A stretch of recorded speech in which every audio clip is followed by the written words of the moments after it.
بسم اللہ الرحمن الرحیم۔ جس کے دیدار کے لیے شجر و حجر بھی شوق رکھے، ایک ایسا محبوب، آج میں اسی کی داستان لے کر آپ کے سامنے حاضر ہوا ہوں کہ اللہ کے نبی صلی اللہ علیہ وسلم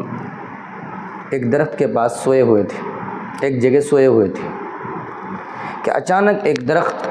دور سے زمین کو چیرتا ہوا آپ صلی اللہ علیہ وسلم کے پاس تشریف لائے اور آپ پر تھوڑی دیر سایہ کیا۔ تھوڑی دیر کے بعد جب آپ صلی اللہ علیہ وسلم کی آنکھ کھلی تو وہ درخت پھر زمین کو چیرتا ہوا اپنی جگہ واپس چلے گئے۔ حضرت ابو ہریرہ رضی اللہ تعالیٰ عنہ فرماتے ہیں کہ میں نے یہ چیز عجیب دیکھی۔ میں نے اللہ کے نبی صلی اللہ علیہ وسلم سے دریافت کیا کہ اللہ کے نبی، وہ درخت دور سے زمین کو چیرتا ہوا آپ کے پاس تشریف لائے اور آپ کے پاس آنے کے بعد آپ کے اوپر تھوڑی دیر سایہ کیا، پھر اپنی جگہ واپس چلا گیا۔ تو اللہ کے نبی